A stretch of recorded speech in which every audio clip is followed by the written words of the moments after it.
Bro, your room looks like a tornado hit it. How do you live like this?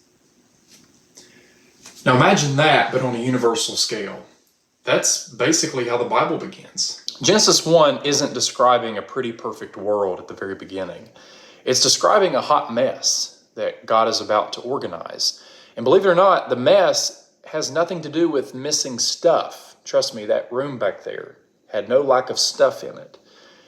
It's about missing purpose. When we read Genesis chapter 1, verse 2, most English Bibles say something like, the earth was formless and void. Sounds spooky, right? Like floating Play-Doh in space or something. But the Hebrew there behind that phrase, formless and void or formless and empty, tohu vavohu, yes, by far my favorite bit of Hebrew that I've encountered in the Bible, that doesn't actually mean nothingness. It actually means something more like unproductive or not working yet. So I wouldn't go so far as to say the world is broken at this point. It's just that it didn't have its job yet, right? All the pieces are there, but no one's put it together yet. Now, if you've been watching my videos, you should be sick of me saying what I'm about to say. In the ancient world, existence didn't mean made of atoms. It meant having a purpose, having a function. So when the Bible says God created, it's not saying he whipped up material out of thin air like cosmic Play-Doh.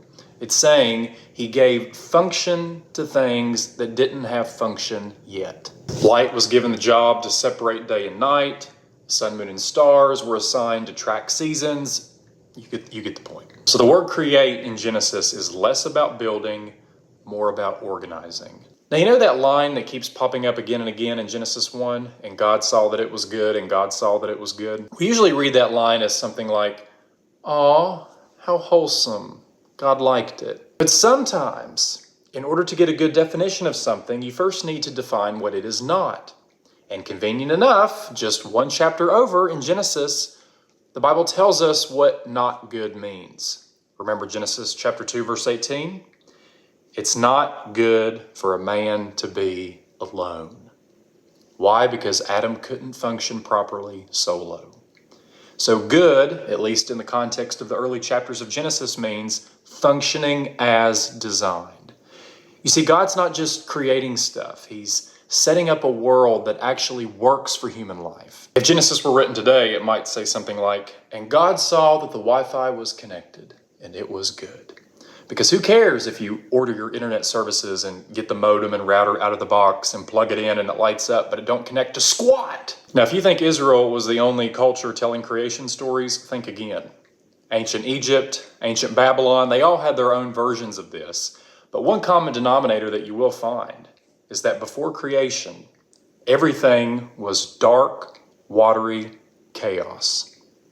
Sound familiar? No time, no land, no Chick-fil-A. Creation for them meant turning that chaos into order and purpose to make the world a functioning place for humans. So when Genesis says that the world was tohu vavohu, it's not describing a black void like outer space. It's describing a non-functional world that is waiting for God to set it in motion. Which means that Genesis 1 is less interested in the question of where did matter come from, and more interested in the question of, who's in charge here? What's all this even for anyway? In Genesis 1, God doesn't just make stuff, he assigns stuff. Day, night, sky, land, plants, animals, humans all get their role in the grand cosmic drama. By the time you get to day 6, humans walk on the stage and God basically says, okay, lights are on, systems are running, now action, let's do this thing. The universe goes from unproductive to purposeful, from chaos to cosmos. So the next time you hear the phrase formless and void, don't just picture God molding blobs of dirt.